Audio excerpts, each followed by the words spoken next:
Friends, आप सभी को हमारे यूट्यूब चैनल पर स्वागत है। बात करने वाले हैं बिहार के जीके को लेकर, यानी कि जो भी आपके जितने भी बिहार के एग्ज़ाम होते हैं और उसमें जो भी बिहार से संबंधित क्वेश्चन पूछे गए हैं या फिर जीके से संबंधित क्वेश्चन पूछे गए हैं, जैसे कि आपका हिस्ट्री हो गया, ज्योग्राफी हो गया और पॉलिटिक्स हो गया। साथ ही आपका हिस्ट्री में जैसे आपका प्राचीन भारत हो गया, मध्यकालीन भारत हो गया, आधुनिक भारत हो गया, इससे संबंधित जो भी इंपॉर्टेंट क्वेश्चन जो आपके प्रीवियस ईयरली में बीपीएससी के द्वारा पूछे गए हैं और जो शिक्षक भर्ती और जो भी एग्ज़ाम है बीपीएससी के थ्रू लिए जाते हैं, और साथ ही जो भी आपका पुलिस का एग्ज़ाम हो या दरोगा का हो, किसी चीज़ का भी एग्ज़ाम हो, तो उन सभी के लिए मोस्ट इंपॉर्टेंट क्वेश्चनों की सीरीज़ हम लेकर आए हैं और जो कि आपके सारे एग्ज़ाम के लिए इंपॉर्टेंट होगा। हम ज़्यादा आपका टाइम वेस्ट ना करते हुए सीधे अपने टॉपिक पर चलेंगे। तो चलिए हम देखते हैं इतिहास। पहला क्वेश्चन है कि प्राचीन काल में स्रोत सामग्री लिखने के लिए उपयुक्त भाषा थी, तो कौन सी भाषा थी उपयुक्त? तो संस्कृत थी। ठीक है, आगे हम बढ़ेंगे नेक्स्ट क्वेश्चन पर कि पुरालेख विद्या का अभिप्राय है। तो पुरालेख विद्या का अभिप्राय क्या होता है? तो शिलालेखों का अध्ययन। ठीक है, नेक्स्ट क्वेश्चन है आपका कि महापाषाण संस्कृति 500 ईसा पूर्व से 100 ईस्वी हमें दक्षिण भारत के उस ऐतिहासिक युग से परिचित कराती है जब महापाषाण काल में उपयोग में लाए जाते थे। तो क्या उपयोग में लाए जाते थे? तो बड़े पत्थरों से घिरी हुई समाधियाँ। ठीक है, बड़े पत्थरों से घिरी हुई समाधियाँ। आगे हम बढ़ेंगे, नेक्स्ट पर चलेंगे कि मानव द्वारा प्रयुक्त पहली धातु कौन सी थी। तो मानवों के द्वारा सबसे पहले कौन सी धातु यूज की गई थी? तो कॉपर यानी कि तांबा। ठीक है, कौन सी यूज की गई थी? तांबा। ठीक है, आगे बढ़ेंगे, नेक्स्ट पर चलेंगे। नेक्स्ट क्वेश्चन है आपका कि कालीबंगन किस प्रदेश में स्थित है। तो कालीबंगा कहाँ स्थित है? तो वो आपका राजस्थान में पड़ता है, और जो लोथल है वो आपका गुजरात में पड़ता है। आगे हम चलेंगे नेक्स्ट क्वेश्चन पर कि धातु से बने सिक्के सबसे पहले प्रकट हुए थे। तो धातु से बने जो सिक्के थे वो सबसे पहले कब प्रकट हुए थे? तो वो आपके बुद्ध काल में प्रकट हुए थे। ठीक है, आगे हम चलेंगे नेक्स्ट क्वेश्चन पर कि हड़प्पा के लोगों की सामाजिक पद्धति थी। तो हड़प्पा के लोगों की सामाजिक पद्धति कैसी थी? तो उचित समतावादी थी। ठीक है, तो फ्रेंड्स, अगर आपको हमारा कंटेंट पसंद आता है तो चैनल को लाइक, शेयर एंड सपोर्ट भी कीजिएगा। आगे हम बढ़ते हैं, नेक्स्ट है कि हड़प्पा की सभ्यता के बारे में कौन सी उक्ति सही है। तो कौन सी उक्ति सही है? कि उन्होंने पशुपति का सम्मान करना आरंभ किया था। आगे है कि हड़प्पा में खोजा गया सबसे पहला पुराना शहर कौन सा था। तो वो आपका था हड़प्पा। भारत में खोजा गया सबसे पहले पुराना शहर कौन सा था? तो वो हड़प्पा था। और हड़प्पा की खोज किसने की थी और कब की थी? तो सिंधु घाटी की खुदाई में मिले अवशेषों से तत्कालीन व्यापारिक और आर्थिक विकास की घोतक निम्न में से कौन से हैं? तो कौन से हैं? तो मुद्राएं हैं। ठीक है, आगे हम चलेंगे कि हड़प्पा सभ्यता की खोज किस वर्ष हुई थी। तो हड़प्पा सभ्यता की जो खोज हुई थी वो आपकी 1921 में हुई थी। 1922 में आपकी मोहनजोदड़ो की हुई थी, हड़प्पा की हुई थी आपकी 1921 में। आगे चलेंगे, तो हड़प्पा स्थलों की खुदाई में निम्नलिखित में से क्या नहीं मिला था। तो क्या नहीं मिला था? तो शिखर सहित जो मंदिर थे वो हड़प्पा सभ्यता की खुदाई में नहीं मिले थे। आगे है कि ईंटों की कृत्रिम गोदी डाइकाट वाला एकमात्र सिंधु स्थल कौन सा है? तो वो है आपका लोथल। और लोथल कहाँ पर स्थित है? तो ये आपका गुजरात में है। ठीक है, आगे चलेंगे हम, नेक्स्ट क्वेश्चन है आपका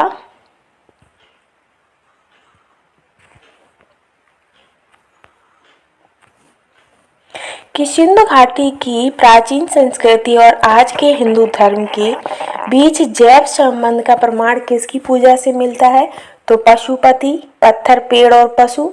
तो जो पत्थर की, पेड़ की और पशु की जो पूजा है वो सिंधु घाटी सभ्यता और प्राचीन संस्कृति जो कि आज हमारे हिंदू धर्म में जो मानी जाती है उससे ये पांच आपके प्राप्त होते हैं, पत्थर की पूजा और पेड़ और पशु की पूजा। ठीक है, आगे हम चलेंगे कि बिना दुर्ग के एकमात्र सिंधु नगर कौन सा है। तो बिना दुर्ग के एकमात्र सिंधु नगर आपका चनहुदड़ो है।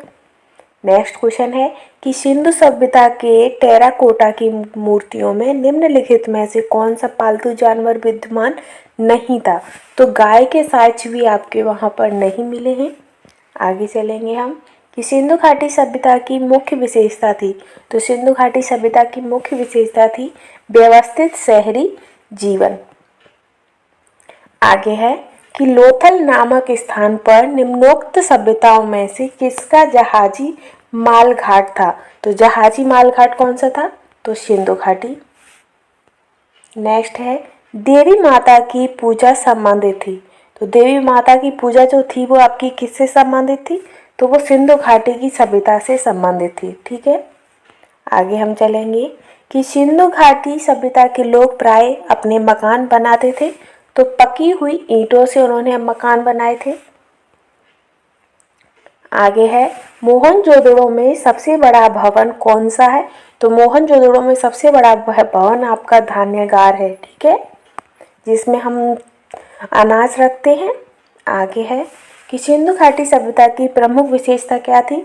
तो प्रमुख विशेषता उसकी थी नगर सभ्यता। नगर सभ्यता के लिए ही सिंधु घाटी सभ्यता ज़्यादातर प्रसिद्ध हुई है। नेक्स्ट है कि सिंधु घाटी सभ्यता का पतन नगर कौन सा है।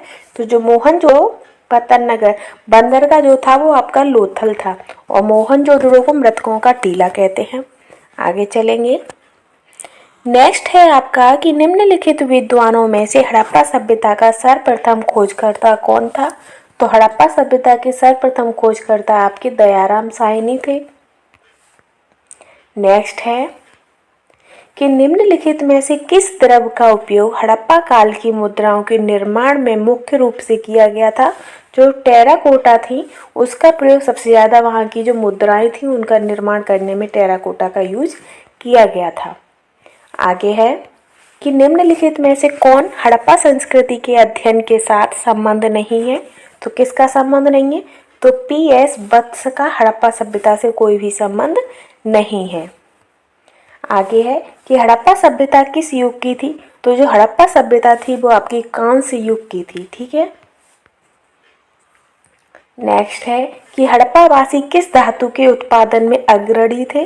तो हड़प्पावासी कपास के उत्पादन में अग्रणी थे। नेक्स्ट है कि हड़प्पा के वासी थे तो कैसे थे, तो वो शहरी थे। ठीक है, क्योंकि उनकी जो नगर व्यवस्था थी वो एकदम शहरों की तरह थी। आगे है कि सिंधु घाटी की सभ्यता के लोगों का मुख्य व्यवसाय क्या था। तो उनका मुख्य व्यवसाय कृषि था। आगे है कि हड़प्पा किस नदी के किनारे पर स्थित है। तो हड़प्पा जो है वो आपकी रावी नदी के किनारे स्थित है। नेक्स्ट है कि सिंधी में मोहनजोदड़ो का क्या अर्थ है। तो सिंधी में मोहनजोदड़ो का अर्थ है मृतकों का टीला। नेक्स्ट है किस जिले में मोहनजोदड़ो स्थित है। तो मोहनजोदड़ो आपका लरकाना जिले में स्थित है। नेक्स्ट है कि किस स्थान पर हड़प्पन समय के रथ की एक प्रतिमा प्राप्त हुई है। तो रथ की एक प्रतिमा आपकी दैमाबाद से प्राप्त हुई है। कहाँ से, दैमाबाद से। नेक्स्ट है कि निम्नलिखित में से वह दस्तकारी कौन सी है जो आर्यों द्वारा व्यवहार में लाई नहीं गई थी। तो कौन सी थी, तो वो थी लोहार, यानी कि लोहारगिरी जो थी वो आर्यों के द्वारा नहीं लाई गई थी। आगे है कि निम्नलिखित में से किस वेद में प्राचीन वैदिक युग की सभ्यता के बारे में सूचना दी गई है। तो प्राचीन वैदिक युग के बारे की जो सभ्यता की जो बारे में सूचना दी गई है वो आपकी ऋग्वेद में दी गई है। नेक्स्ट है कि निम्नलिखित में से कौन सा प्राचीन भारतीय नगर 3 विद्वान संतों कपिल, गार्ग्य, मैत्रेय का घर था। तो कौन था, तो मिथिला था। नेक्स्ट है कि भारतीय शासन के प्रतीक ये शब्द सत्यमेव जयते कहाँ से लिए गए हैं। तो ये आपके उपनिषद मुंडको उपनिषद से लिए गए हैं। नेक्स्ट है कि वेद शब्द का अर्थ है। तो वेद का अर्थ आपका ज्ञान है। वेदों को माना जाता है, तो वेदों को क्या मानते हैं, तो श्रुति। नेक्स्ट है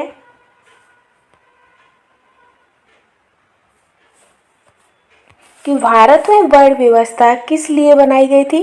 तो भारत में वर्ण व्यवस्था आपकी व्यावसायिक श्रम विभाजन के लिए बनाई गई थी। नेक्स्ट है वैदिक लोगों द्वारा किस धातु का प्रयोग सबसे पहले किया गया था? तो तांबा धातु का प्रयोग सबसे पहले किया गया था। नेक्स्ट है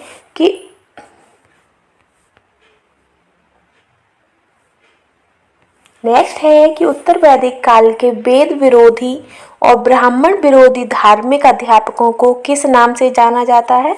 तो श्रमण के नाम से जानते हैं।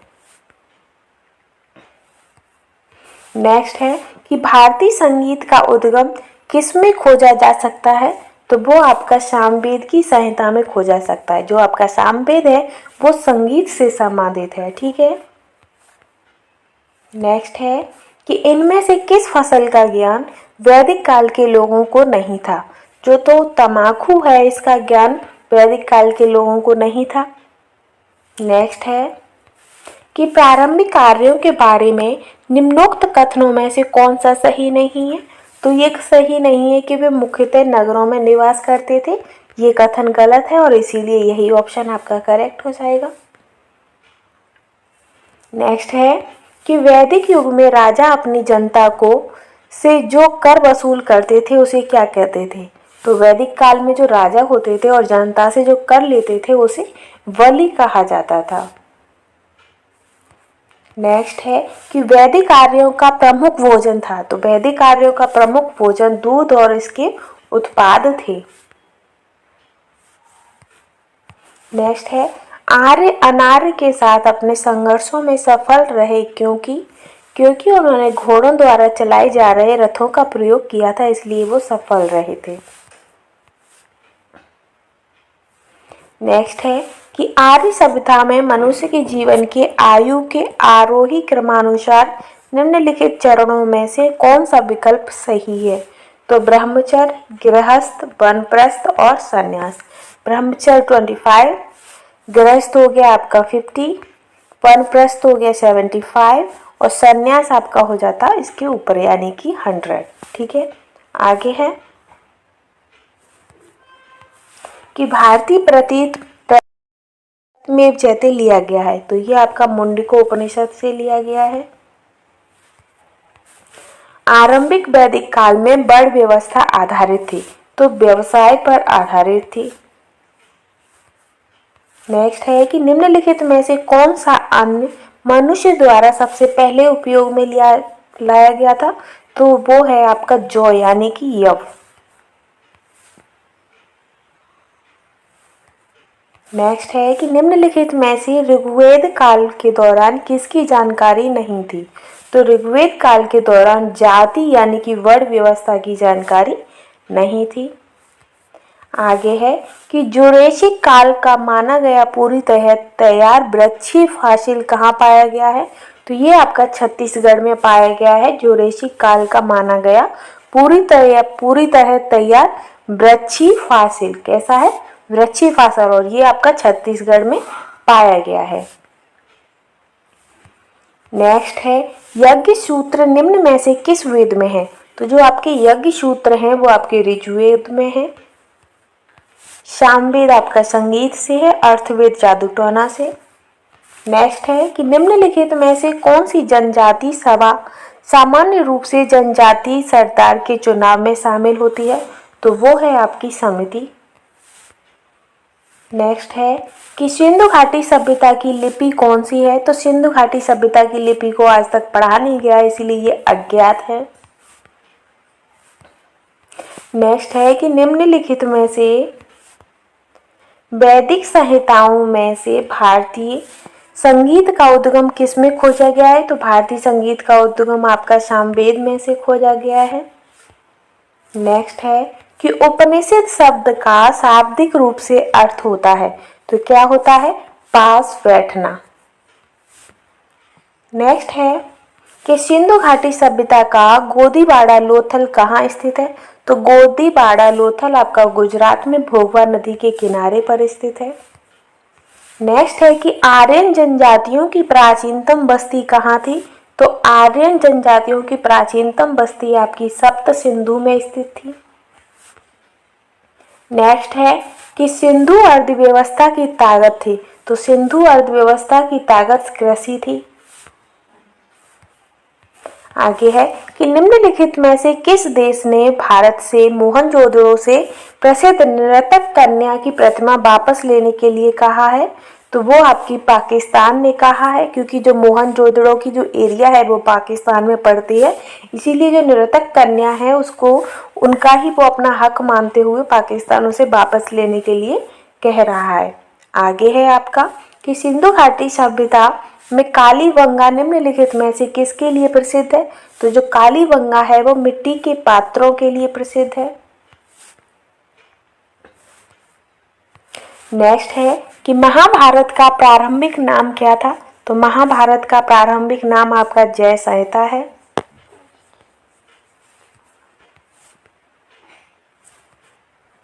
नेक्स्ट है कि निम्नलिखित वैदिक संहिताओं में से भारतीय संगीत का उद्गम किसमें खोजा गया है? तो वो सामवेद है, और ये क्वेश्चन काफ़ी इंपॉर्टेंट है, आप भी देख लो कितने बार ये क्वेश्चन पूछ चुके हैं। नेक्स्ट है कि जिस मनीषी ने दक्षिण भारत का आर्यीकरण किया था वे थे? तो वे थे आपके अगस्त। अगस्त ने दक्षिणी भारत का आर्यीकरण किया था। नेक्स्ट है कि सिंधु घाटी का कौन सा एक स्थल पाकिस्तान में है? तो वो आपका हड़प्पा है।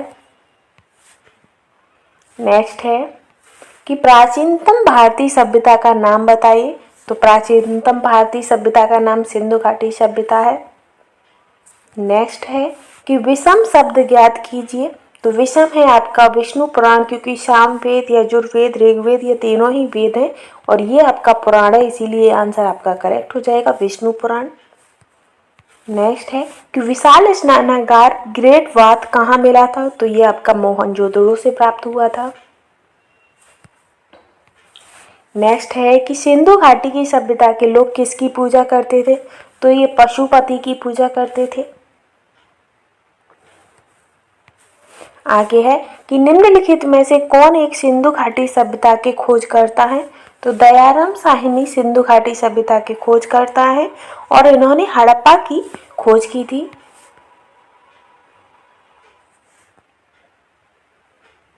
नेक्स्ट है कि निम्नलिखित का मेल कीजिए। Mohenjodaro, statue of peace, Harappa पतन, कालीबंगन, हल्का चिन्ह, लोथल, ग्रेट बाथ। तो जो मोहनजोदड़ो से प्राप्त हुआ था ग्रेट बाथ, यानी कि ए का हो जाएगा 4, ए का 4। तो पहला ही ऑप्शन इसमें मिलता है, तो पहला ही ऑप्शन आपका करेक्ट हो जाएगा। बी का हड़प्पा का है ग्रेट ऑफ पीस्ट, और कालीबंगा से हल्के चिन्ह, और लोथल से आपके पतन। ठीक है, आगे है क्योंकि लोथल आपका बंदरगाह है। आगे हम चलेंगे नेक्स्ट क्वेश्चन पर कि उपनिषद क्या है? तो उपनिषद क्या है? ये आपके हिंदू दर्शन के स्रोत हैं उपनिषद। नेक्स्ट क्वेश्चन है कौन सा वेद धार्मिक अनुष्ठानों से संबंध रखता है? तो धार्मिक अनुष्ठानों से आपका यजुर्वेद, क्योंकि इसमें यज्ञों जो हमारे हवन वगैरह होते हैं, जो मंत्र यूज होते हैं, वो इसी में लिखे हुए हैं यजुर्वेद में। नेक्स्ट है कि निम्नलिखित में से किस वेद में जादू, चमत्कार या मंत्र आदि दिए गए हैं? तो जादू टोनों से संबंधित जो वेद है आपका वो आपका अर्थवेद है, संगीत से सामवेद है, और हवन के जो स्त्रोत वगैरह होते हैं वो आपकी यजुर्वेद में मिल जाते हैं, और जो स्तुतियां हैं वो आपकी ऋग्वेद में है। नेक्स्ट है कि सिंधु घाटी सभ्यता में बृहत स्नानागार या विशाल स्नानागार निम्नलिखित में से कहाँ से प्राप्त हुआ है? तो वो आपका मोहनजोदड़ो से प्राप्त हुआ है। नेक्स्ट है कि सिंधु घाटी सभ्यता में धौलावीर निम्नलिखित में से किसके लिए प्रसिद्ध था? तो धौलावीर आपका जल संरक्षण के लिए प्रसिद्ध था। नेक्स्ट है कि ऋग्वेद में सबसे प्रमुख देवता कौन है? तो ऋग्वेद में सबसे प्रमुख देवता इंद्र हैं। नेक्स्ट है कि गौतम बुद्ध ने महापरिनिर्वाण कहाँ लिया था? तो गौतम बुद्ध ने महापरिनिर्वाण कुशीनगर में लिया था। नेक्स्ट है कि मोहनजोदड़ो और हड़प्पा के अवशेष संकेत देते हैं कि ये शानदार और योजनागत अच्छी तरह से बनाई गई थी। तो कैसी? व्यापारिक नगरें। ठीक है, आगे है कि वैदिक काल में 8 प्रकार के विवाह प्रचलित थे। तो इनमें से प्रेम विवाह कौन सा था? तो जो गंधर्व विवाह होता है वो आपका प्रेम विवाह था। नेक्स्ट है कि सिंधु घाटी सभ्यता में लोथल निम्नलिखित में से किसके लिए प्रसिद्ध है? तो लोथल आपका एक बंदरगाह है, इसलिए प्रसिद्ध है और लोथल गुजरात में स्थित है। नेक्स्ट है कि निम्नलिखित में से कौन सा वेद वेद त्रयी का भाग नहीं है? तो जो आपका अर्थवेद है ये वेद त्रयी का भाग नहीं है। बाकी के आपके ऋग्वेद, सामवेद, यजुर्वेद ये वेद त्रयी कहलाते हैं, यानी कि 3 वेदों का समूह। आगे है हड़प्पाई स्थल मांडा किस नदी के किनारे है? तो जो मांडा है वो आपका चेनाब नदी के किनारे है। नेक्स्ट है कि किस नदी के निकट ऋग्वेद सभ्यताएं सबसे अधिक स्थित थी? तो ऋग्वेद सभ्यताएं सबसे अधिक आपकी सरस्वती नदी के किनारे स्थित थी। नेक्स्ट है कि निम्नलिखित में से किस हड़प्पा केंद्र के बारे में माना जाता है कि मेसोपोटामिया के साथ सीधा समुद्र व्यापार था? तो वो था आपका लोथल, जिसका सीधा मेसोपोटामिया के साथ समुद्र व्यापार था। नेक्स्ट है कि ऋग्वेद का कौन सा मंडल पूर्णतः सोम को समर्पित है? तो जो आपका 9वां मंडल है वो पूर्णतः सोम को समर्पित है। आगे है कि भारत का कौन सा क्षेत्र एक समय अवंतिका के नाम से जाना जाता था? तो जो मालवा क्षेत्र है वो अवंतिका के नाम से जाना जाता था। नेक्स्ट है कि निम्नलिखित में से किस हड़प्पाकालीन स्थल से हाल का टेराकोटा प्राप्त हुआ है? तो हाल का टेराकोटा आपका बनवाली से प्राप्त हुआ है।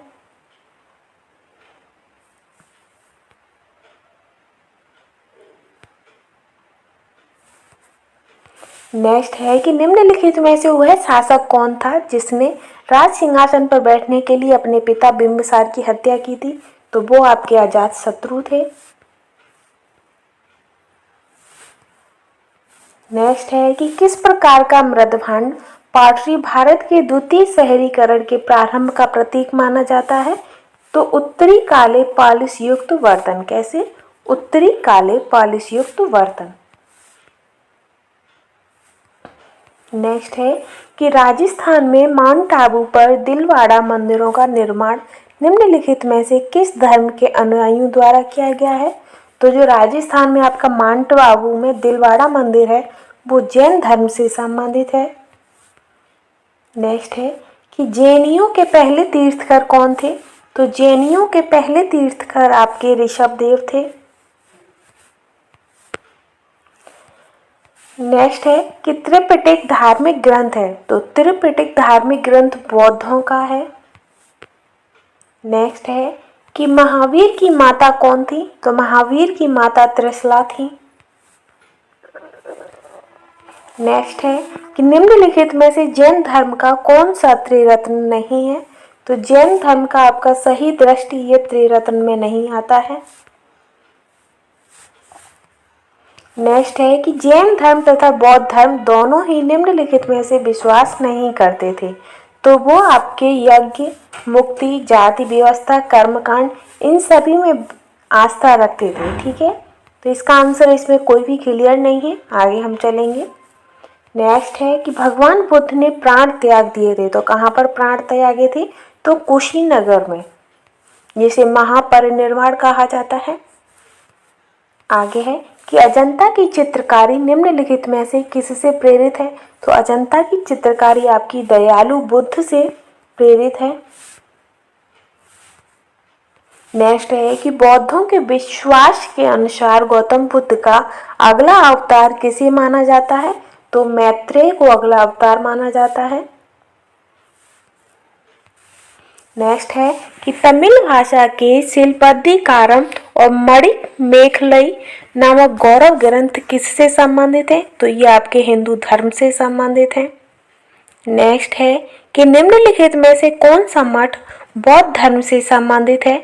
तो जो आपका चैत्य मठ है ये बौद्ध धर्म से संबंधित है। नेक्स्ट है कि निम्नलिखित में से कौन सा संस्कृत का प्रथम व्याकरण है? तो संस्कृत का प्रथम व्याकरण आपका पाणिनि है, जो कि आपके पाणिनि के द्वारा ही लिखा गया था और अष्टाध्यायी उसका नाम है, पाणिनि के द्वारा रचित है। आगे बढ़ेंगे हम कि बुद्ध का निर्वाण स्थल कौन सा है? तो बुद्ध का निर्वाण स्थल कुशीनगर है। नेक्स्ट है कि नालंदा विश्वविद्यालय विद्या का एक महान केंद्र था जो कि बौद्ध धर्म में स्थित है। नेक्स्ट है कि मानव के दुखों के अंत के लिए अष्टांगिक मार्ग पथ का प्रतिपादन किसने किया था? तो गौतम बुद्ध ने किया था। नेक्स्ट है कि गौतम बुद्ध कौन से गणराज्य के थे? तो गौतम बुद्ध शाक्य गणराज्य के थे। है गौतम बौद्ध धर्म में बुल का संबंध बुद्ध के एक जीवन की किस घटना से है? तो बुल का संबंध आपका उनके जन्म से है। नेक्स्ट है कि बौद्ध धर्म ने समाज के दो वर्गों को अपने साथ जोड़कर एक महत्वपूर्ण प्रभाव छोड़ा। ये वर्ग थे, तो कौन कौन से वर्ग थे? स्त्रियां एवं शूद्र। नेक्स्ट है कि बुद्ध किस वंश से संबंधित थे? तो बुद्ध आपके शाक्य वंश से संबंधित थे। नेक्स्ट है कि बुद्ध का अर्थ है, तो बुद्ध का अर्थ क्या है? ज्ञान प्राप्त। नेक्स्ट है कि बुद्ध को प्रबोध कहाँ प्राप्त हुआ था? तो बुद्ध को प्रबोध यानी कि ज्ञान कहाँ प्राप्त हुआ था? तो बोध गया में बोधि वृक्ष के नीचे प्राप्त हुआ था। नेक्स्ट है कि अशोक ने किस बौद्ध साधु से प्रभावित होकर बौद्ध धर्म अपनाया था? तो उपगुप्त से प्रभावित होकर उन्होंने बौद्ध धर्म अपनाया था। नेक्स्ट है कि बुद्ध के उपदेश किस भाषा में है? तो बुद्ध के उपदेश आपके पाली भाषा में है। आगे है कि निम्न में से कौन सा एक भारत में लिखित सबसे बड़ा वाला बौद्ध धर्म ग्रंथ है? तो सबसे बाद वाला बौद्ध ग्रंथ कौन सा है? तो वो आपका वाम सात पाक्सिनी है। कौन सा है? वाम सात पाक्सिनी। नेक्स्ट है कि गौतम बुद्ध का जन्म स्थान है, तो गौतम बुद्ध का जन्म स्थान लुम्बिनी है और उनकी जो मृत्यु हुई थी वो कुशीनगर में हुई थी। बौद्ध गया में उन्होंने ज्ञान प्राप्त किया था और सारनाथ में उन्होंने सबसे पहले उपदेश दिया था। आगे है कि प्रारंभिक बौद्ध धर्म ग्रंथ की रचना किसमें की गई थी? तो वो आपकी पाली भाषा में की गई थी। नेक्स्ट है कि बुद्ध ने अपना पहला उपदेश कहाँ दिया था? तो महात्मा बुद्ध ने अपना पहला उपदेश सारनाथ में दिया था। नेक्स्ट है कि बुद्ध ने अपना प्रथम धर्म संदेश कहाँ दिया था? तो सारनाथ में।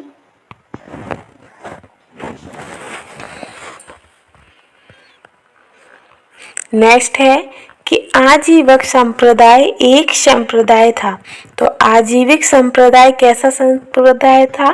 तो ये बुद्ध का समसामयिकी संप्रदाय था।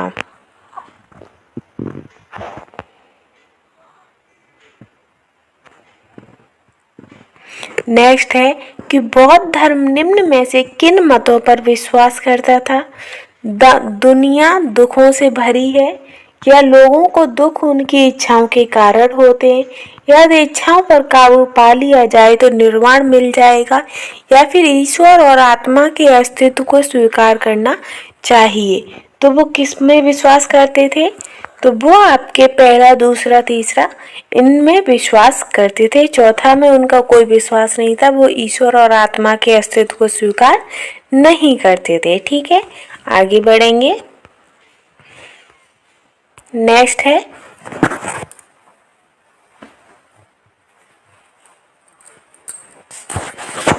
है कि अलेक्जेंडर और पोरस ने लड़ाई लड़ी थी, तो उन्होंने की जो लड़ाई हुई थी वो झेलम नदी पर हुई थी। नेक्स्ट है कि सिकंदर महान का शिक्षक कौन था?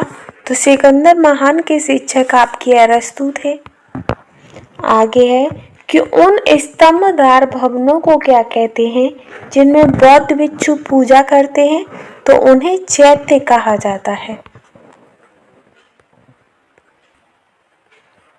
नेक्स्ट है कि सिकंदर की मृत्यु के बाद उसके साम्राज्य का पूर्वी भाग किसके अधीन चला गया था? तो सेल्यूकस निकेटर के अधीन आ गया था। नेक्स्ट है कि जैन साहित्य को क्या कहते हैं? तो जैन साहित्य को अंग कहा जाता है। आगे है कि इच्छा सब कष्टों का कारण है, इसका प्रचार करने वाला धर्म कौन सा है? ये किसने कहा था? तो ये बौद्ध धर्म ने कहा था। नेक्स्ट है कि बुद्ध के जन्म और उनके पूर्व की कहानियां किसमें निहित हैं? तो ये आपकी जातक कथाओं में निहित है, बुद्ध की जन्म और उसके पूर्व की कहानियां। नेक्स्ट है कि निम्न में से कौन सा शासक बुद्ध का समकालीन था? तो जो आपके बिंबिसार थे वो बुद्ध के समकालीन थे। नेक्स्ट है कि बुद्ध के प्रथम प्रवचन को कहा जाता है तो उसे धम्मचक्र प्रवर्तन सूत्र कहा जाता है। ठीक है, धम्मचक्र प्रवर्तन जो कि सारनाथ में दिया था उन्होंने। नेक्स्ट है कि प्रथम बौद्ध परिषद कहाँ आयोजित की गई थी? जो प्रथम बौद्ध परिषद था वो कहाँ आयोजित की गई थी? तो राजगृह में आयोजित की गई थी। नेक्स्ट है कि मिलिंद पंथो क्या है? तो मिलिंद पंथो एक आपका बौद्ध ग्रंथ है।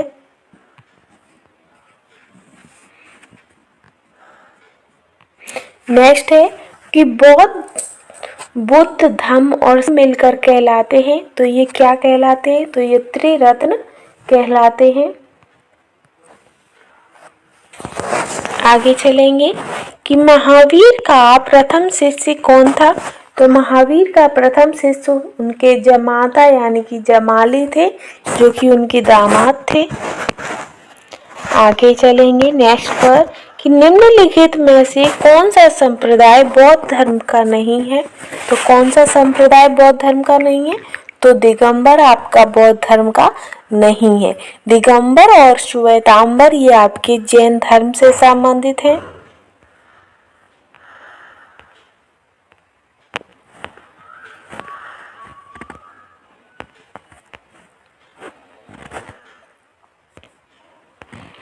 नेक्स्ट है कि तिब्बत में बौद्ध धर्म का प्रचार करने वाले बौद्ध भिक्षु कौन थे?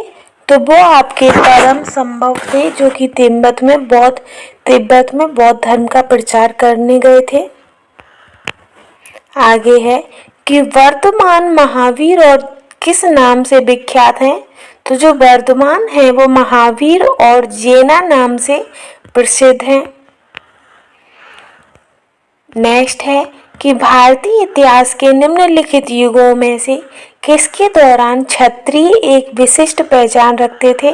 तो बौद्ध युग में। नेक्स्ट है कि गौतम बुद्ध का जन्म स्थान किसके द्वारा इंकित किया गया है? तो गौतम बुद्ध का जो जन्म स्थान है वो अशोक मौर्य हैं उनके रुइमनदेई स्तंभ से संबंधित है। नेक्स्ट है कि जैन तथा बौद्ध धर्म के समय कितने आश्रमों को मान्यता प्राप्त थी? तो 4 आश्रमों को मान्यता प्राप्त थी। ठीक है, आगे है कि न्याय सूत्र किसने लिखी है? तो न्याय सूत्र आपकी गौतम ने लिखी है। नेक्स्ट है कि भारत में जैन धर्म का संस्थापक कौन है? तो भारत में जैन धर्म का संस्थापक महावीर है।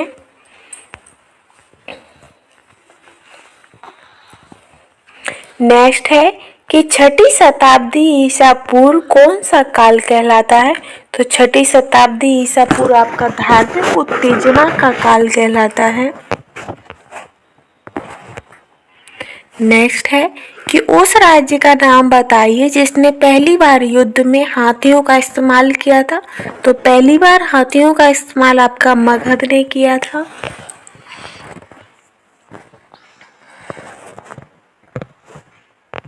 नेक्स्ट है कि बौद्ध धर्म में त्रिरत्न क्या इंगित करते हैं? तो बौद्ध धर्म त्रिरत्न आपके इसमें से कुछ भी ऑप्शन नहीं मिल रहा है। विनय पिटक, सुत्त पिटक और अधम पिटक, ये तो त्रिपिटक हैं आपके।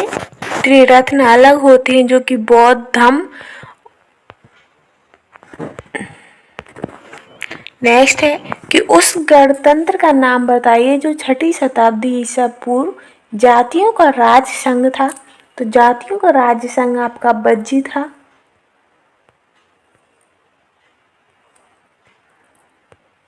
नेक्स्ट है किसकी सेना ने ग्रीक शासक सिकंदर के साथ झेलम नदी के तट पर मुकाबला किया था? तो वो पोरस की सेना थी।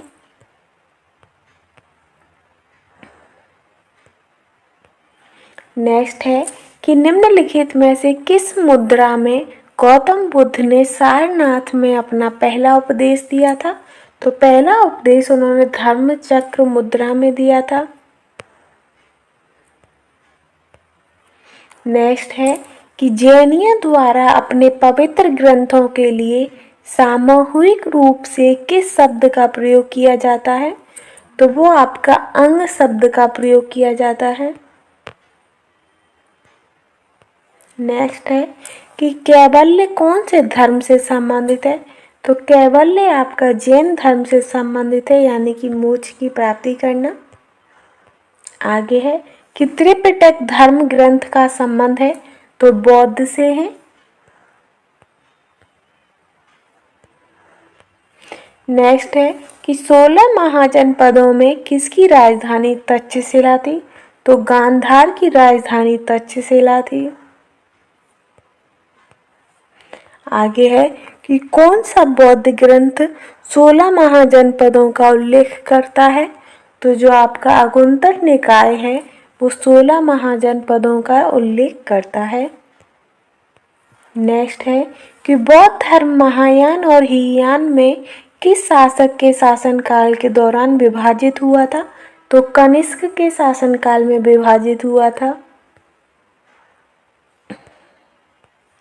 आगे है कि स्तूप शब्द गौतम बुद्ध के जीवन की निम्नलिखित किस घटना से संबंधित है? तो स्तूप आपकी मृत्यु से संबंधित है। नेक्स्ट है कि जैन धर्म के पहले तीर्थकर कौन थे? तो वो आपके ऋषभदेव थे और आखिरी आपके महावीर स्वामी थे। नेक्स्ट है वैशेषिक दर्शन के प्रतिपादक कौन है? तो वैशेषिक दर्शन के प्रतिपादक कणाद हैं। आगे है कि निम्नलिखित में से प्राचीनतम राजवंश कौन सा है? तो प्राचीनतम राजवंश आपका मौर्य वंश है। आगे है कि बौद्ध धर्म के अधिकांश ग्रंथ किस भाषा में लिखे गए हैं? तो बौद्ध धर्म के अधिकांश ग्रंथ आपके पाली भाषा में लिखे गए हैं। आगे है कि अशोक ने तृतीय बौद्ध परिषद कहाँ बुलाई थी? तो पाटलिपुत्र में बुलाई थी।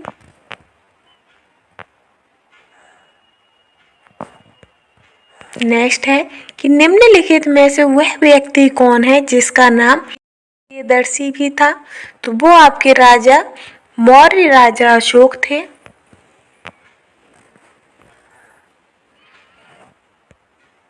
नेक्स्ट है कि अशोक की प्रशासनिक नीति में भारी परिवर्तन किस घटना से आया था? तो कलिंग युद्ध से।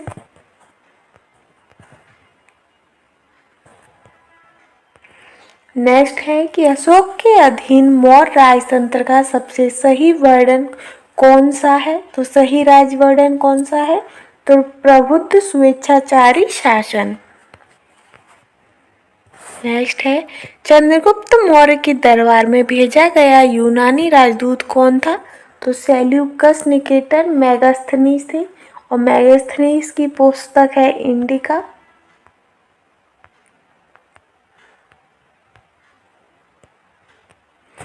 नेक्स्ट है कि निम्नलिखित में से कौन सा जानवर सारनाथ स्तंभ पर उत्कीर्ण नहीं है?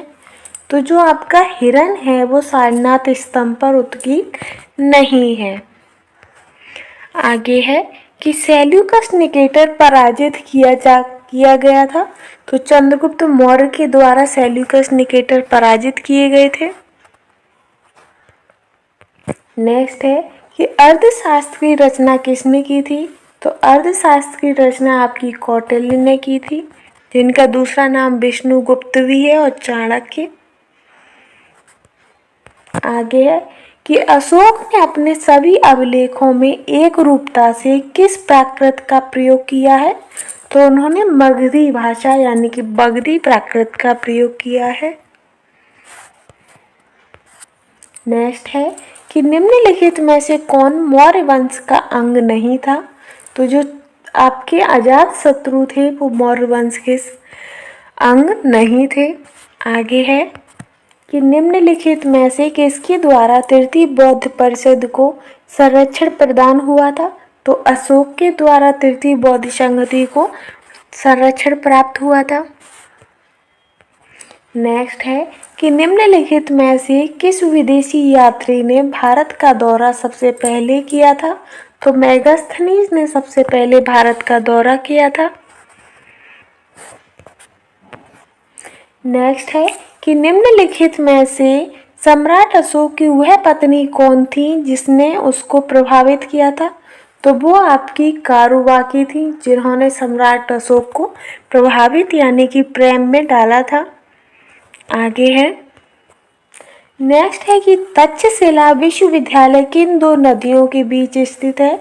तो वो आपका सिंधु और झेलम नदियों के बीच तक्षशिला विश्वविद्यालय स्थित है। आगे है कि यूनानियों को भारत से बाहर किसने निकाला था?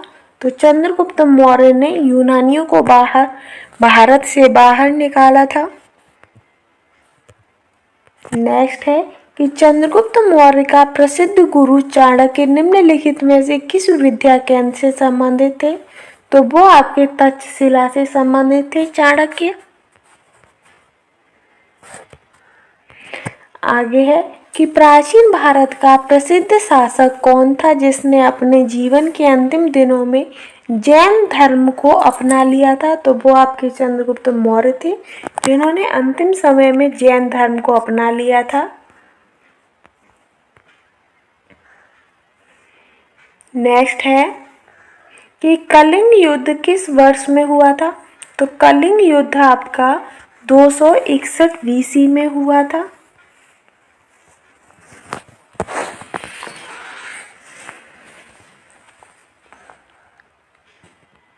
नेक्स्ट है कि भारतीय रंगमंच में यवनिका का शुभारंभ किसने किया था? तो यवनिका का शुभारंभ आपका यूनानियों ने किया था। नेक्स्ट है कि शिलालेखों में किस राजा को देव नाम प्रियदर्शी यानी कि देवताओं का प्रिय कहा गया है? तो अशोक को कहा गया है।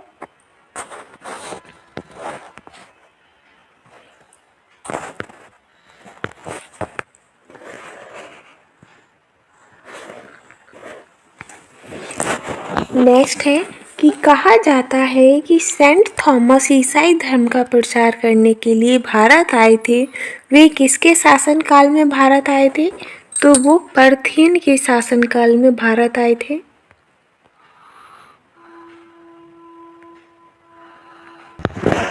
नेक्स्ट है कि जूनागढ़ शिलालेख का संबंध किससे है?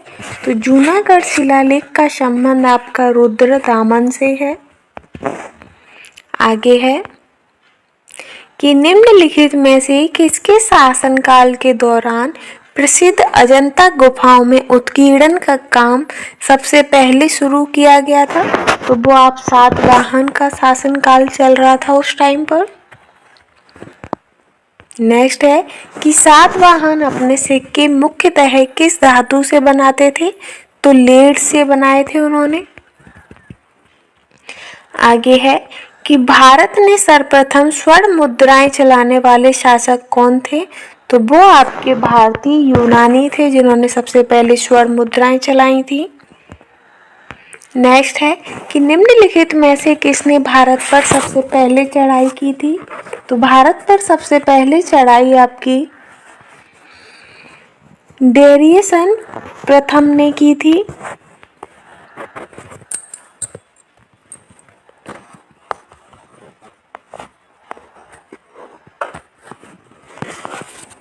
नेक्स्ट है कि मौर्य वंश के बाद निम्नलिखित में से किसने मगध पर शासन किया था? तो मौर्य वंश के बाद शुंग वंश ने मगध पर शासन किया था। नेक्स्ट है कि भारतीयों के लिए महान सिल्क मार्ग किसने आरंभ किया था? तो भारतीयों के लिए महान सिल्क मार्ग आपका कनिष्क ने शुरुआत की थी इसकी। नेक्स्ट है कि यूनानी रोम कला को कहाँ स्थान प्राप्त है? तो यूनानी रोम कला को आपका गांधार में स्थान प्राप्त है। नेक्स्ट क्वेश्चन है कि सन 78 में प्रारंभ होने वाले शक संबंध का संस्थापक कौन है? तो वो आपके कनिष्क हैं। ये क्वेश्चन काफी इम्पोर्टेंट भी है। नेक्स्ट है कि भारत सरकार द्वारा प्रयोग में आने वाला शक संबंध किसने प्रारंभ किया था? तो कनिष्क ने प्रारंभ किया था। नेक्स्ट है कि कुषाण काल में सबसे अधिक विकास किस क्षेत्र में हुआ था? तो सबसे अधिक विकास आपका कला के क्षेत्र में हुआ था। नेक्स्ट है कि निम्नलिखित में से कनिष्क के समकालीन कौन थे? तो नागार्जुन, अश्वघोष और वसुमित्र आपके कनिष्क के समकालीन थे। आगे है कि निम्नलिखित में से पहली बार किसने बिहार के बोध गया में महाबोधि मंदिर का निर्माण कराया था? तो अशोक ने कराया था। नेक्स्ट है कि चरक किसके राज दरबारी थे? तो चरक आपके कनिष्क के राज दरबारी थे और ये एक वैद्य थे। क्या थे? वैद्य, चिकित्सक थे। नेक्स्ट है कि पांड्य साम्राज्य की राजधानी कहाँ थी? तो पांड्य साम्राज्य की राजधानी आपकी मदुरै में थी। आगे है कि भारत का राष्ट्रीय पंचांग किस काल पर आधारित है? तो वो आपके शक काल पर आधारित है। आगे है कि निम्नलिखित में से वह महानतम कुषाण नेता कौन था जो बुद्ध बन गया था? तो वो आपके कनिष्क थे जो कि बाद में बुद्ध बन गए थे। नेक्स्ट है कि निम्नलिखित में से किसने सांची के स्तूप का निर्माण करवाया था? तो सांची के स्तूप का निर्माण अशोक ने कराया था। नेक्स्ट है कि चरक किसके दरबार के प्रसिद्ध चिकित्सक थे? तो कनिष्क के दरबार के प्रसिद्ध चिकित्सक थे। नेक्स्ट है कि चंद्रगुप्त मौर्य के दरबार में पश्चिम एशिया के यूनानी राजा सेल्यूकस निकेटस द्वारा भेजा गया राजदूत कौन था? तो वो मेगास्थनीज थे जिनकी पुस्तक इंडिका है। आगे है कि तमिल का गौरव ग्रंथ जीवक चिंतामणि किससे संबंधित है? तो जीवक चिंतामणि आपका जैन धर्म से संबंधित है। नेक्स्ट है कि कनिष्क किस वर्ष में राज सिंहासन पर आरूढ़ हुए थे? तो कनिष्क 78 ईस्वी में राज सिंहासन पर आरूढ़ हुए थे और अभी वहीं से उन्होंने शक संबंध की शुरुआत की थी।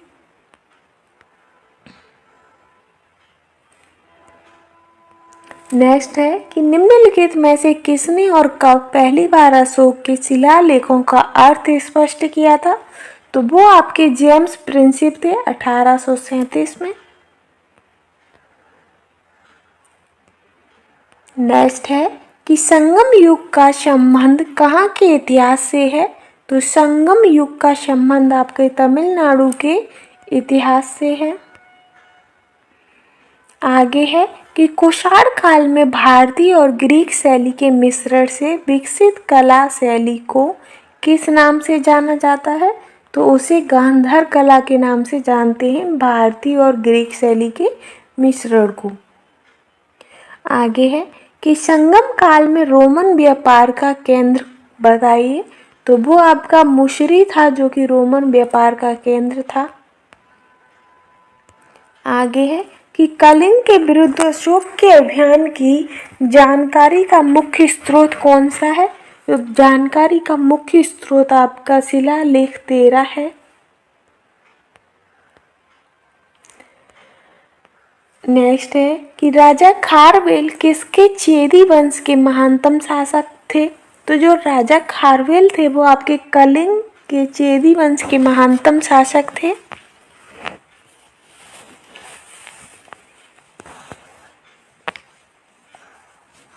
नेक्स्ट है कि मौर्य वंश के तत्काल बाद किस वंश ने आकर मगध पर शासन किया था?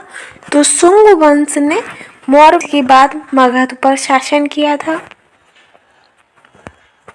नेक्स्ट है कि गांधार कला किसके अधीन फली फूली है? तो जो गांधार कला है वो आपकी कुषाण काल में फली फूली थी। नेक्स्ट है कि कुषाण वंश के प्रसिद्ध राजा का नाम बताइए। तो कुषाण वंश के प्रसिद्ध राजा आपके कनिष्क हैं। नेक्स्ट है कि प्राचीन चोल साम्राज्य की राजधानी कहाँ पर है? तो प्राचीन चोल साम्राज्य की राजधानी उरयूर में है। नेक्स्ट है कि किस शिला राजादेश में अशोक ने कलिंग युद्ध के हतोत्साहों का उल्लेख किया है और युद्ध त्याग की घोषणा की थी? तो वो आपका शिलालेख था शिला राज्यादेश 13। नेक्स्ट है कि अशोक ने समूचे भारत और सीलोन में बौद्ध धर्म का प्रचार किस प्रकार किया था? तो धर्म महामात्रों को भेजकर उन्होंने बौद्ध धर्म का प्रचार किया था। नेक्स्ट है कि मौर्य दरबार में ग्रीस के राजदूत का क्या नाम था? तो मौर्य दरबार में ग्रीस के राजदूत का नाम आपका मेगास्थनीज था। नेक्स्ट है कि बिंदुसार के शासन के दौरान अशांति कहाँ थी? तो बिंदुसार के शासन के दौरान आपकी अशांति तक्षशिला में थी। नेक्स्ट क्वेश्चन है कि सातवाहन का सबसे बड़ा शासक कौन था? तो गौतमीपुत्र सतकर्णी थे जो कि आपके सातवाहन के सबसे बड़े शासक थे। नेक्स्ट क्वेश्चन है इसी में कि अर्थशास्त्र के लेखक किसके समकालीन थे? तो अर्थशास्त्र के जो लेखक थे वो आपके चंद्रगुप्त मौर्य के समकालीन थे। ठीक है, आगे है कि चंद्रगुप्त मौर्य ने अपने अंतिम दिन कहाँ व्यतीत किए थे? तो चंद्रगुप्त मौर्य ने अपने अंतिम दिन श्रावणबेलगोला में व्यतीत किए थे। नेक्स्ट है कि बौद्ध धर्म का संरक्षक कुषाण शासक कौन था? तो ये आपके कनिष्क थे।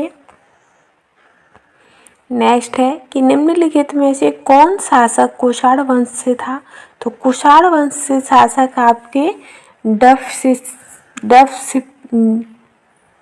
खडफिसेस प्रथम थे। कौन थे? खडफिसेस प्रथम।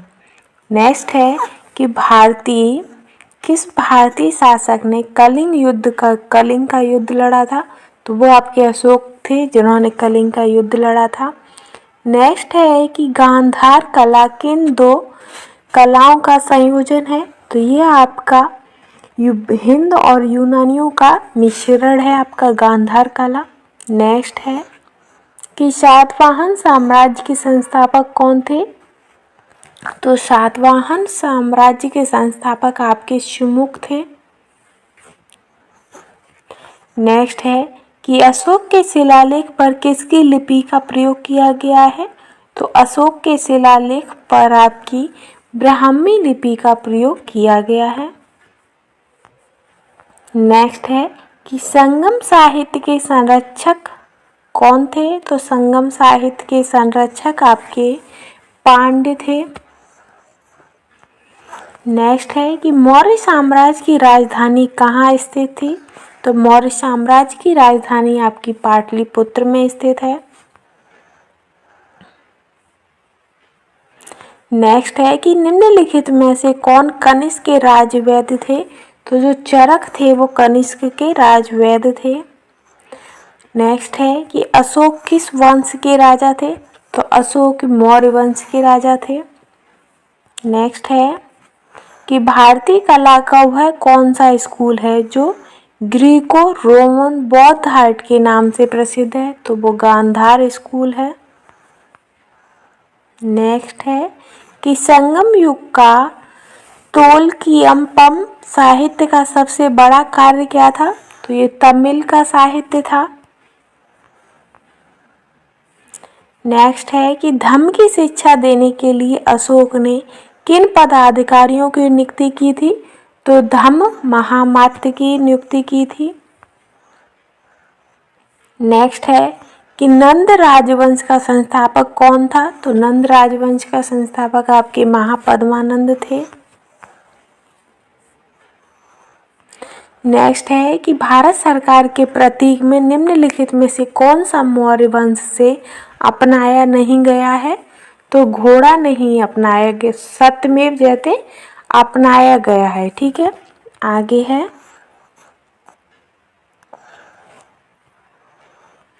नेक्स्ट है कि निम्नलिखित शासकों में से किसके लिए एका ब्राह्मण प्रयुक्त हुआ है? तो एका ब्राह्मण आपका गौतमी पुत्र सतकर्णी पर प्रयुक्त हुआ है। नेक्स्ट है कि यूनानी राजदूत मेगास्थनीस इनमें से किस शासक के दरबार में आए थे?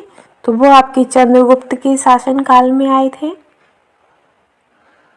नेक्स्ट है कि निम्नलिखित में से किसकी जानकारी अशोक के शिलालेखों में मिलती है?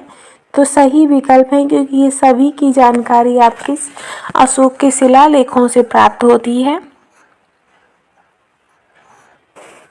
नेक्स्ट है कि ग्रीक यूनानी लेखकों द्वारा अग्रमीज का जैंड्रमीज किसे कहा गया है? तो वो आपके धनानंद को कहा गया है। नेक्स्ट क्वेश्चन है कि भारतीय नेपोलियन की उपाधि किसे दी गई है? तो भारतीय नेपोलियन की उपाधि आपकी समुद्रगुप्त को दी गई है। आगे है कि उत्तर गुप्त युग में जो विश्वविद्यालय प्रसिद्ध हो गया था, तो वो कौन सा विश्वविद्यालय था? तो वो आपका नालंदा विश्वविद्यालय था, जो कि प्रसिद्ध हुआ था। नेक्स्ट है कि पहला ज्ञात गुप्त शासक कौन है? तो पहला ज्ञात गुप्त शासक आपके श्रीगुप्त हैं, जिन्होंने गुप्त राजवंश की स्थापना की थी। आगे है कि आयुर्वेद के वैद्य चिकित्सा का भगवान किसे कहा जाता है? तो वो आपके धन्वंतरी को कहा जाता है। नेक्स्ट है कि आर्यभट्ट और बारहमिहिर के सुविख्यात नाम किसके युग के साथ संबंधित हैं? तो इनके जो नाम है वो आपके गुप्त वंश से संबंधित हैं।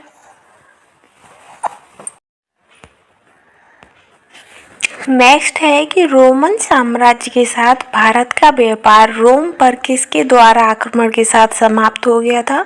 तो जब रोम पर हूणों का आक्रमण हुआ था, उसी के साथ ये जो व्यापार था वो समाप्त हो गया था।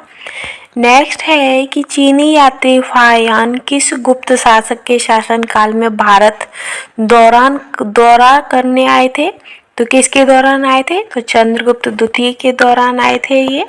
नेक्स्ट है कि इलाहाबाद के स्तंभ में किसकी उपलब्धियां उत्कीर्ण हैं? तो इलाहाबाद के जो स्तंभ है वहाँ पर समुद्रगुप्त की उपलब्धियां अंकित की गई हैं। नेक्स्ट है कि इलाहाबाद स्तंभ शिलालेख किसने बनवाया था? तो ये आपकी हरिसेन ने बनवाया था। नेक्स्ट क्वेश्चन है कि गुप्त शासकों के बारे में निम्न में से कौन सा कथन सही नहीं है? तो नहीं है हमें बताना है। तो इसका जो करेक्ट आंसर रहेगा वो आपका हो जाएगा कि राजपद वंशागत था और सिंहासन सदा सबसे बड़े पुत्र को मिलता था। तो ये जो बाकी आपका गलत है, क्योंकि जो सिंहासन होता था वो जो योग्य पुत्र होता था उसी को मिलता था। आगे हम बढ़ेंगे नेक्स्ट पर कि गुप्त युग का प्रवर्तक कौन थे? तो गुप्त युग के प्रवर्तक आपके श्री गुप्त थे। नेक्स्ट है कि कवि कालिदास किसके राज दरबारी थे? तो जो कवि कालिदास थे वो आपके चंद्रगुप्त विक्रमादित्य के राज दरबारी थे। नेक्स्ट है कि गुप्त शासकों की सरकारी भाषा थी। तो गुप्त शासकों की सरकारी भाषा आपकी संस्कृत थी। नेक्स्ट है कि गुप्त राजवंश किस लिए प्रसिद्ध था? तो गुप्त गुप्त राजवंश जो था वो आपका साम्राज्यवाद, कला एवं स्थापत्य और स्वराज्य एवं भूमि सुधार, तो राजस्व एवं भूमि सुधार के लिए प्रसिद्ध था। आगे है कि गुप्त राजा जिसने विक्रमादित्य की पदवी ग्रहण की थी, तो वो कौन थे? तो वो आपके चंद्रगुप्त द्वितीय थे, जिन्होंने विक्रमादित्य की पदवी ग्रहण की थी। नेक्स्ट है कि गुप्त शासन के दौरान निम्नलिखित में से ऐसा व्यक्ति कौन था जो महान खगोल वैज्ञानिक तथा गणितज्ञ था? तो जो आर्यभट्ट थे वो आपके महान खगोल वैज्ञानिक तथा गणितज्ञ थे। नेक्स्ट है आपका कि गुप्त संबंध निम्नलिखित में से किसके द्वारा स्थापित किया गया था? तो गुप्त संबंध आपका चंद्रगुप्त प्रथम के द्वारा स्थापित किया गया था। नेक्स्ट है कि निम्नलिखित में से गुप्त वंश का वह राजा कौन था जिसने हुणों को भारत पर आक्रमण करने से रोका था? तो वो आपके स्कंदगुप्त थे, जिन्होंने हुणों को भारत पर आक्रमण करने से रोका था। नेक्स्ट है कि राजा हर्ष ने अपनी राजधानी डैश से डैश स्थानांतरित की थी? तो उन्होंने थानेसर से कन्नौज स्थानांतरित कर ली थी राजा हर्ष ने। आगे है कि गुप्त काल में किस धातु के सर्वाधिक सिक्के जारी किए गए थे? तो गुप्त काल में आपके सोना के जो सिक्के थे वो सबसे ज्यादा चलाए गए थे, इसीलिए गुप्त काल को स्वर्ण युग भी कहा जाता है। नेक्स्ट है कि निम्नलिखित में से किनके सिक्के संगीत के प्रति उनका प्रेम दर्शाते हैं? तो जो गुप्त काल के जो सिक्के थे वो संगीत के प्रति उनका प्रेम दर्शाते हैं। नेक्स्ट है कि आर्यभट्ट और कालिदास किस गुप्त शासक के दरबार में थे? तो वो आपके चंद्रगुप्त द्वितीय के दरबार में थे। ठीक है,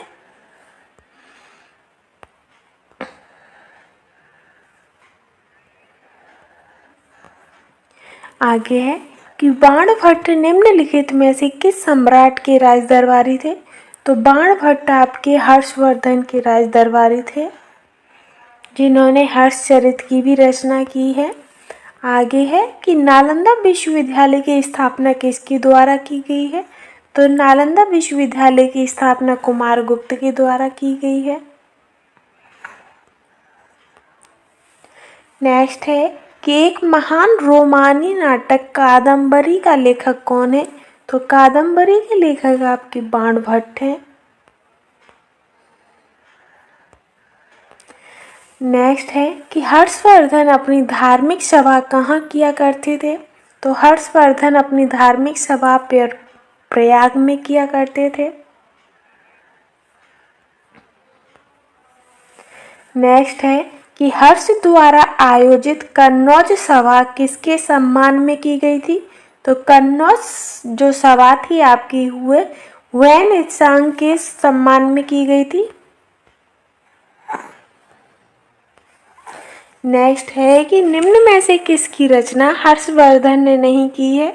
तो जो आपकी हर्षचरित है उसकी रचना हर्षवर्धन ने नहीं की है, क्योंकि हर्षचरित बाणभट्ट के द्वारा रचित है। रत्नावली, नागानंद और प्रियदर्शिका ये आपकी हर्षवर्धन के द्वारा रचित है।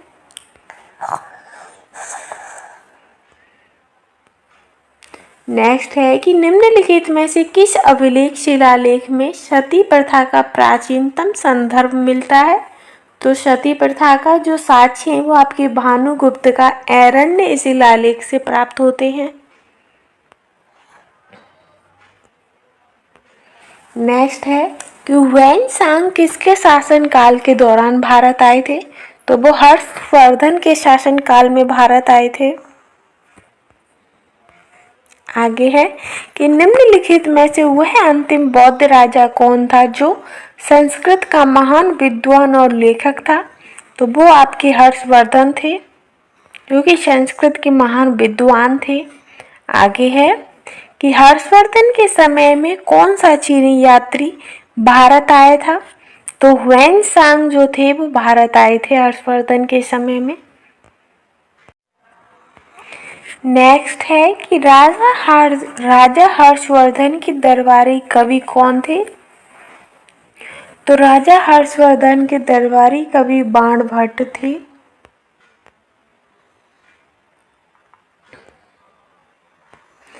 आगे है कि हर्षचरित निम्नलिखित में से किसके द्वारा लिखी गई है। तो हर्षचरित आपकी बाणभट्ट के द्वारा लिखी गई है। नेक्स्ट है कि विक्रमशिला विश्वविद्यालय की स्थापना किसने की थी। तो विक्रमशिला विश्वविद्यालय की स्थापना आपकी धर्मपाल ने की थी।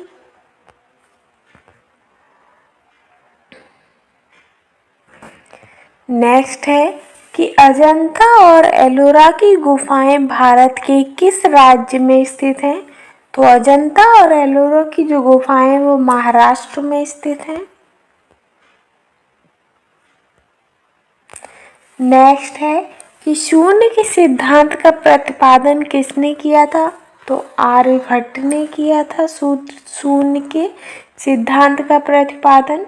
नेक्स्ट है कि 12 मेहर कौन थे।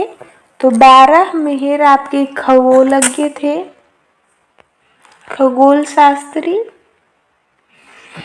नेक्स्ट है कि अलवार संतों का आविर्भाव निम्नलिखित में से किस आधुनिक राज्य में हुआ था। तो वो आपका तमिलनाडु में हुआ था। नेक्स्ट है कि चीनी यात्री शुंग यून भारत कब आया था। तो शुंग यून आपके 518 ईस्वी में भारत आए थे। नेक्स्ट है कि औदंतपुरी शिक्षा केंद्र निम्नलिखित में से किस राज्य में अवस्थित है। तो ये आपका बिहार राज्य में अवस्थित है। नेक्स्ट है कि लिच्छवी दोहित्र किसे कहते हैं। तो लिच्छवी दोहित्र आपका समुद्रगुप्त को कहा जाता है।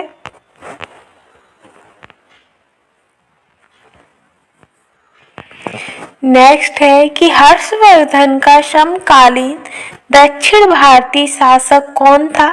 तो समकालीन दक्षिण भारतीय शासक आपका पुलकेशिन द्वितीय थे।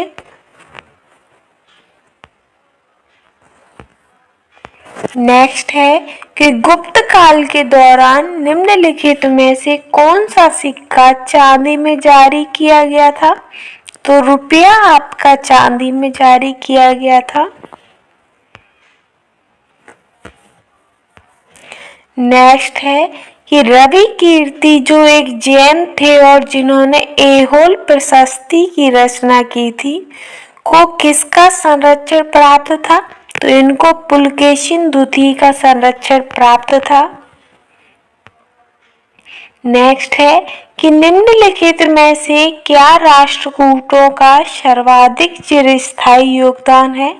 तो कैलाश मंदिर या कन्नड़ काव्य के 3 कवि कंपा, पंपा, पोन्ना, राणा तथा कैलाश मंदिर या जैनवाद का संरक्षण या विजय। तो सेकंड ऑप्शन इसका करेक्ट है। आगे हम चलेंगे नेक्स्ट पर कि निम्नलिखित में से कौन सा शिलालेख प्रयाग प्रशस्ति के नाम से जाना जाता है। तो प्रयाग प्रशस्ति के नाम से आपका इलाहाबाद महरौली, जो महरौली का शिलालेख है वो आपका प्रयाग प्रशस्ति के नाम से जाना जाता है। नेक्स्ट है कि किसके शासनकाल के दौरान अजंता की गुफाएं निर्मित की गई थी। तो ये आपके गुप्त वंश के काल में अजंता एलोरा की गुफाएं निर्मित की गई थी। आगे है आपका कि द्वितीय पांड्य साम्राज्य के भूमि माप का उल्लेख किसमें किया गया है।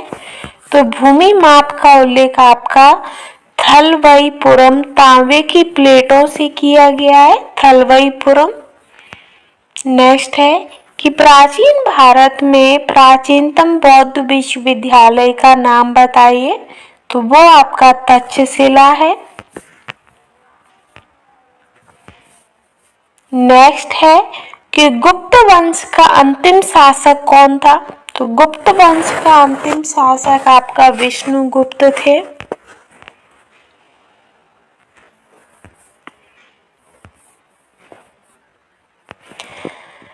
आगे है कि 6ठी शताब्दी की शुरुआत में भारत की यात्रा पर आने वाले चीनी तीर्थयात्री कौन थे? तो चीनी तीर्थयात्री आपके सुंग युन थे।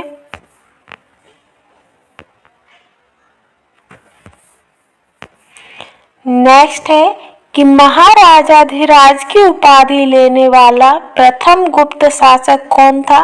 तो प्रथम गुप्त शासक आपके चंद्रगुप्त द्वितीय थे। नेक्स्ट है कि चालुक्य शासक पुलकेशिन की हर्षवर्धन पर विजय का वर्ष कब था? तो हर्षवर्धन पर उन्होंने विजय 618 ईस्वी में की थी। आगे है कि हर्षवर्धन की बल्लभी विजय निम्नलिखित शिलालेखों में से किस में पाया जाता है? तो बल्लभी विजय का जो संबंध है वो आपका नवसारी ताम्रपत्र शिलालेख से है। आगे है कि कलिंग नरेश खारवेल का संबंध निम्नलिखित में से किस राजवंश से है? तो महामेघवाहन राजवंश से है उनका। आगे है आपका नेक्स्ट कि मोहम्मद बिन कासिम ने निम्नलिखित में से किस ईस्वी में सिंध पर विजय प्राप्त की थी? तो सिंध पर विजय उन्होंने 712 में प्राप्त की थी। नेक्स्ट है कि खजुराहो स्थित मंदिरों का निर्माण किसने किया था? तो वो आपका चंदेल राजपूतों ने किया था खजुराहो स्थित मंदिरों का निर्माण। नेक्स्ट है कि हर्षवर्धन को किसने पराजित किया था? तो हर्षवर्धन को आपका नरसिंह वर्मन पलवन ने पराजित किया था। आगे है कि 738 ईस्वी में अरबों को पराजित किया था। तो वो आपके चालुक्यों के राजाओं ने पराजित किया था अरबों को। नेक्स्ट है कि चालुक्यों ने अपना साम्राज्य कहाँ स्थापित किया है? तो चालुक्यों ने अपना साम्राज्य दक्षिण में स्थापित किया है।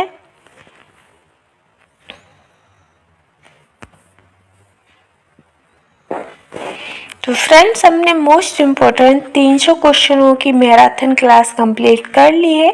अगर आपको हमारा कंटेंट पसंद आया हो तो चैनल को लाइक शेयर और सब्सक्राइब करना ना भूलें। Thanks for watching.